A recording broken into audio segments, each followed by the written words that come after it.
I have a problem.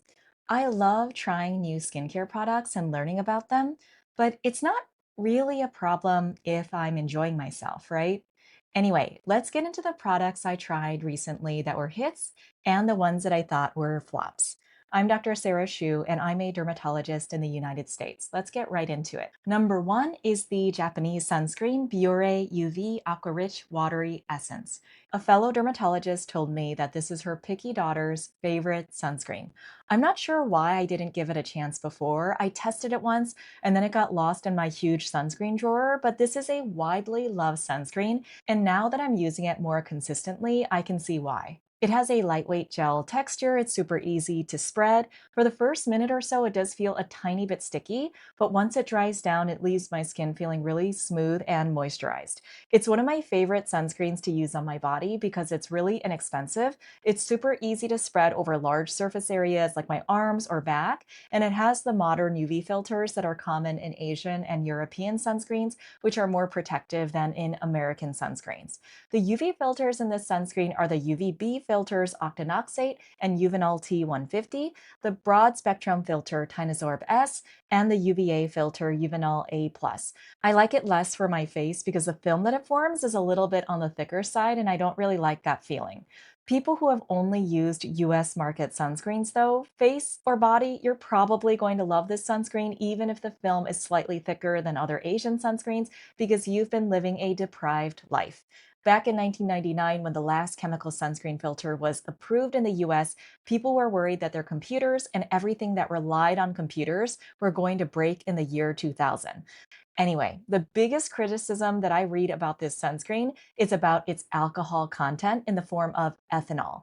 Alcohols are a common ingredient in skincare products, and I'm not against their use because they help products dry down more quickly and leave a more matte finish. But you don't always smell the alcohol content in products the way that you do with this one. For people with inflammatory skin issues like eczema or psoriasis, or if it's been scratched open, if you have dry skin, or issues with your skin barrier, then the alcohol content might cause some stinging, so this may not be the best fit for you.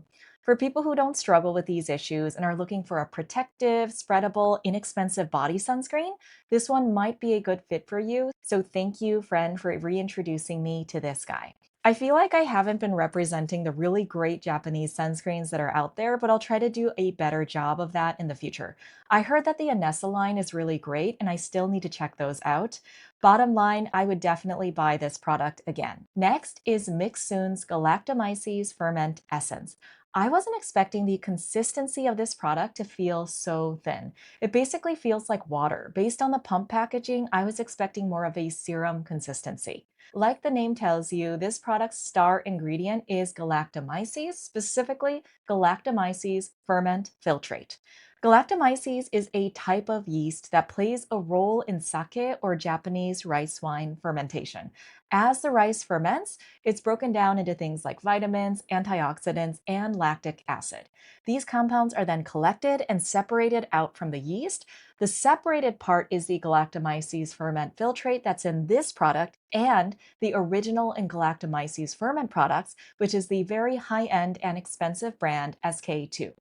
Supposedly, the people who developed SK2 noticed that the hands of older workers in a sake factory looked really young for their age, and that led them to search for the reason why. The result of their search was Galactomyces ferment filtrate, which SK2 calls by a trademark name, Pitera, and they use it in their very pricey skincare products. There are a bunch of brands now that make galactomyces ferment products, like this newer company, mixsoon, which has only been around for a few years, and they made the product that I'm talking about today, but CosRX also makes one, and The Ordinary does too. Every company that makes galactomyces ferment products is going to have slightly different conditions, like the exact strain or type of galactomyces they use and the fermentation conditions. If you've ever made sourdough, you know how much tiny changes in your ratios, like how much water, flour, and starter you use, the temperature, and how long you ferment for, how much all of these different factors play an impact in how tasty your sourdough tastes or how not tasty it is. Same with these galactomyces products. They may all use galactomyces, but it doesn't mean that they're all the same. That all said, what do I think about this product? I was actually pleasantly surprised. I found that it made my skin look hydrated without feeling sticky. It gives me a nice glow, probably from the lactic acid content, and it layers well with my other moisturizers. I don't think that it's necessarily the same as SK2's Essence for the reasons that I mentioned earlier, but I do think that it's a nice introduction to Galactomyces ferments, and it's a nice toner step for a moisturizer routine. FYI, galactomyces ferment is a pretty polarizing ingredient, meaning that it's especially your mileage may vary, even more than the average amount that all skincare is your mileage may vary. I saw some claims of fungal acne or seborrheic dermatitis on the forehead and around the nose developing after using fermented skincare products like this one. And the explanation that I saw was that since galactomyces is a fungus, galactomyces ferment products like this cause fungal acne. Fungal acne is usually caused by a very specific yeast called Malassezia, not Galactomyces, but their byproducts, I guess, do end up activating the same cell surface receptor, the aryl hydrocarbon receptor, and they can have similar downstream effects. So, people who are very prone to fungal acne or dandruff, this product may not be a great fit for you. Like a lot of skincare ingredients, while I think there are some benefits to using this product, like the lactic acid and antioxidants providing some smoothing and brightening effects, I think that some of the claims that companies make about galactomyces filtrate need to be better supported by clinical evidence. That said, for the purposes of hydration and glow, as someone who is not personally prone to dandruff or fungal acne, but is very prone to discoloration, bottom line is that I would buy this product again. Number three is Skin 1004's Madagascar Centella Tone Brightening Ampule. I've liked a lot of products that I've tried from this brand, including the Hyalusica Sun Serum and their Sunstick. They are solid products, and the brand is on the less expensive side too, which is always a plus in my book since I'm a bargain shopper. The name suggests that this is a brightening product, and at first, it wasn't super clear to me what the active ingredient was that makes this a tone brightening product, but it looks like it's 4% niacinamide, 2% tranexamic acid, and what they call encapsulated Madewhite for a gentle and effective dark spot correction. It also has 3-O-ethyl ascorbic acid, which is a vitamin C derivative. Like a lot of trendy skincare products, it contains tiny capsules that pop on your skin.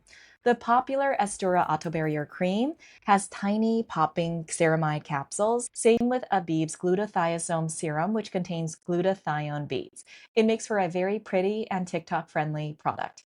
In this product, these little capsules are the Madewhite microbeads. Skin 1004 describes Madewhite as a patented natural ingredient that brightens the skin tone and leaves it with a natural glow. Digging into it, Madewhite is a trademarked combination of water, pentylene glycol, and madecassoside, which is a common ingredient derived from the plant Centella asiatica. Centella asiatica and its compounds like madecassoside have been trendy ingredients in Korean skincare for many years now, and they're usually used for their anti inflammatory or calming properties. I found only two published studies indexed on PubMed suggesting that madecassoside might have anti-pigmentary effects or brightening effects, so the evidence I wouldn't call super strong. And topical tranexamic acid, it's been trending for years now, and I've mentioned before that it's really oral tranexamic acid or tranexamic acid pills that have the very strong evidence for improving pigmentation. But hold on, don't get too excited if you're pigment prone. If you're unlucky, you can end up with a blood clot on tranexamic acid pills, which can cause things like blindness and death. Anyway, about the product itself, it has a nice, light serum consistency that doesn't feel sticky. It's also pretty inexpensive. You get a lot of it too, so I found it useful to use as a serum for do it yourself tablet masks. More on that later. Overall, the product was fine, but I didn't find it to be special. I didn't notice any unique hydrating or brightening capabilities. I'm going to pass on repurchasing this product. The next product that's been a hit for me recently has been Avene's Retrinal line. It comes in a 0.05 and 0.1% strength. I really like the consistency of Avene's retinoids and how moisturizing they are. I still like the Beauty of Joseon Retinal Eye Serum as my favorite budget retinoid, but I think that this Avene option makes me feel like a princess just as much as the more expensive Skin Better retinoids. For their 0.1% Retrinal cream, it's $68 for 30 mLs, and for the 0.05% strength, it's $49.95. So definitely not cheap, but a pea-sized amount is enough to cover your entire face, so this should last a while. Again, if that's too pricey, the Beauty of Joseon Retinal Eye Serum, which I use as a full-face retinoid pretty often, is just $16.99 for 30 mLs, which I think is a nice value pick. To compare, the Skin Better Alpha Ret Overnight Cream is $145 for 30 mLs. Quick reminder to stop using retinoids, even over the counter ones, during pregnancy. Back to the Avene retinoids, because my skin is pretty sensitive, I need to be really intentional and careful about using retinoids. And generally, the better moisturized my skin is, the more likely I'll be able to tolerate retinoids without turning into a tomato or peeling like a snake. I like how moisturizing this retinoid is all by itself, but even though it's moisturizing, I still sandwich or open face sandwich all retinoids, including this one, with even more moisturizer. Over the counter retinoids can definitely pack a punch. I think people, and definitely me too, I subconsciously underestimate how intense over the counter retinoids can really be. The irritation, meaning the redness, burning, itching, peeling from using a retinoid, is delayed.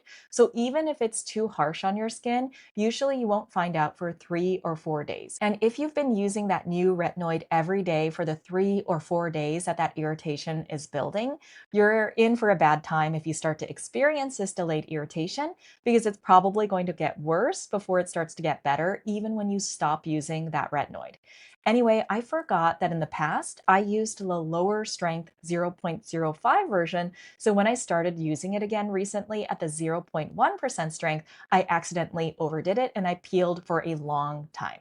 So don't be silly like me. Try to work your way up even with the over the counter stuff. But yes, I would repurchase this product. Before I get into my surprise hit, if you like this video, I would appreciate if you could like or subscribe. It helps tiny and cute channels like mine out a lot. The surprise hit for me was compressed face mask tablets. Not any particular brand, but just the concept of these. Am I the only one who loves these? Can someone please use them with me so I can experience the joy with someone else? I find them really fun, and I love watching them decompress. That just never gets old for me. They're not just fun, they're also infinitely customizable and super inexpensive. You can get a pack of 10 to 15 of these for just $1.50 at Daiso. And for people with sensitive skin, you can have all the hydration benefits of a sheet mask while choosing exactly what serum you want to use with it rather than being limited to the pre soaked options. That way, you're not risking having a reaction to some unknown toner or on some pre soaked sheet mask that you've never used before, but chose because the packaging was pretty. I do that all the time. I talked about this more on my 10 skincare buys under $10 video. And clearly, I just love these and I can't stop talking about them. And I want you to feel that joy too. Oh, about the downsides, they're clearly not as convenient of an on the go option as pre soaked masks. You're not just going to whip one of these out on an airplane flight and conduct your little tablet expansion and serum adding experiment. That would be even more weird than wearing a sheet mask on a flight already is. That's really scary for babies and fellow passengers since you're wearing something that looks like a Freddy Krueger mask. So, bottom line, compressed sheet masks, I will definitely be repurchasing these. That's it for my recent hits and flops. What were your hits and flops this month? Thanks for watching.